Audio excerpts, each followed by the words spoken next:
Well done boys, operation Akshay हमारी उम्मीदों से भी ज्यादा कामयाब रहा। जो ड्रग्स तुम लोग अपने साथ लाए हो उनकी कीमत करोड़ों में है।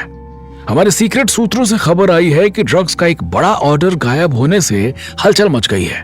उनके सरगना को लगता है कि ड्रग्स लाने वाले लोगों ने बेईमानी की है और माल को कहीं और बेचा है। सप्लाई करने वाले सोच रहे हैं कि ये लोग माल लेकर पैसा नहीं देना चाहते, इसलिए झूठ बोल रहे हैं।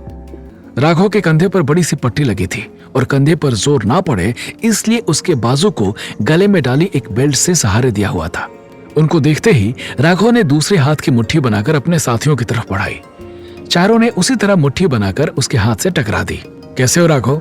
शांतनु ने पूछा। डर तो नहीं है? चौड़ी मुस्कान के साथ राघव ने जवाब दिया। डर से कौन डरता है? अगर डॉक्टर जाने दे तो मैं अभी जिम में चला जाऊं। विक्रम ने हल्के से उसकी चोट को सहलाकर कहा, तुम्हें अभी कंधे पर जोर नहीं डालना चाहिए, वरना हड्डी कमजोर पड़ जाएगी और घाव भी खुल जाएगा। थोड़े दिन आराम करो। राघव ने मुंह बनाया। यहां लेटकर टाइम बर्बाद करना बिल्कुल अच्छा नहीं लग रहा। कम से कम मुझे बैरक्स में ही वापस जाने दें तो तुम लोगों को प्रैक्टिस करते देखकर खुश रहूंगा। शांतनु ने गौरव और विक्रम की तरफ देखते हुए कहा, वहां आकर भी सबको नहीं देख पाओगे।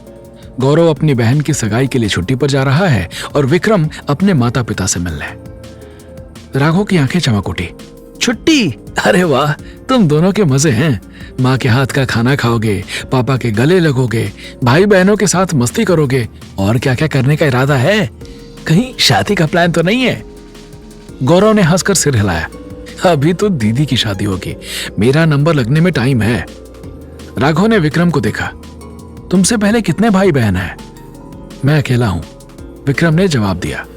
राघव ने सीटी बजाई। फिर तो तुम्हारे घर वाले पक्का लड़की वड़की देख रहे होंगे।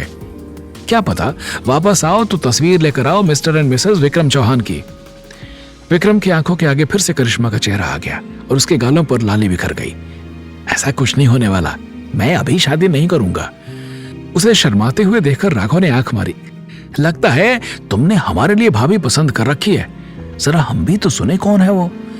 अचानक सब लोग विक्रम को छेड़ने लगे और लड़की का नाम पूछने लगे। तभी डॉक्टर वहां आ गए और राघव से कहा, जल्दी ठीक होना है तो तुम्हें ज्यादा से ज्यादा आराम करना चाहिए राघव। अगर हिलोगे तो कंधे की हड्डी ठीक से बैठ नहीं पाएगी। जिस तरह का तुम लोगों का काम है उसके लिए शरीर को पूरी तरह से फिट होना चाहिए। मैं जानता हूं तुम्हारे लिए यहाँ लेटे रहना बहुत मुश्किल है, लेकिन इस वक्त ये जरूरी है। शांतनु ने डॉक्टर की बात से सहमत होते हुए कहा, सर ठीक कह रहे हैं, तुम आराम करो, हम चलते हैं। अस्पताल से वापस आकर गौरव और विक्रम ने अपना सामान पैक किया और रेलवे स्टेशन के लिए निकल गए। अपने गांव से दूर एक स्टेशन पर उतरकर विक्रम ने घर जाने के लिए बस पकड़ी।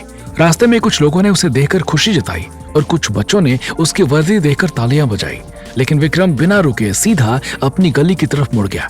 तभी उसके पिता की आवाज आई, मधु, तुमने फिर से दरवाजा खुला छोड़ दिया। सारी मुर्गियां बाहर भाग गईं। ये बाहर जाकर अंडे देती हैं और पड़ोस के बच्चे उन्हें उठाकर भाग जाते हैं।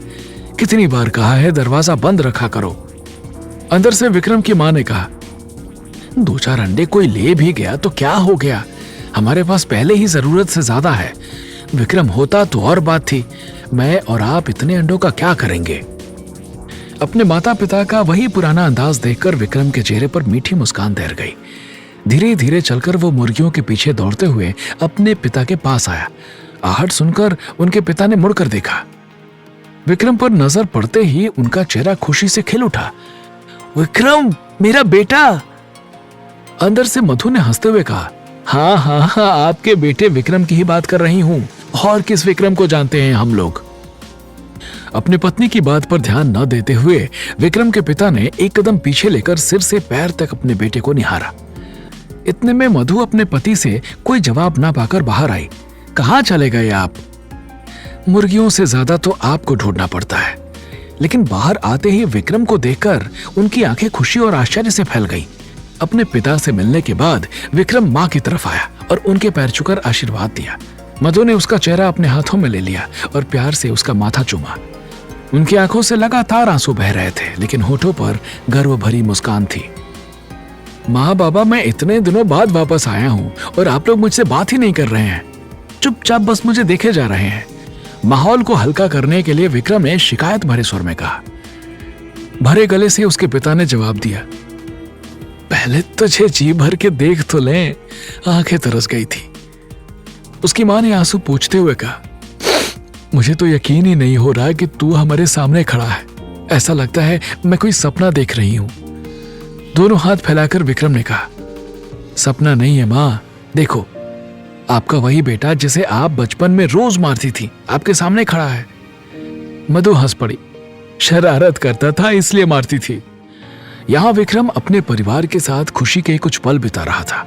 वहीं दिल्ली में बंद कमरे में धीरज अपने पिता को धीमी आवाज में कुछ बता रहा था। आगे की कहानी जानने के लिए देखें अगला एपिसोड सिर्फ पॉकेट एफएम के यूट्यूब चैनल पर, और कमांडर विक्रम चौहान के सारे एपिसोड्स को सुनने के लिए डिस्क्रिप्शन में दी लिंक से डाउनलोड करें पॉकेट एफएम ऐप।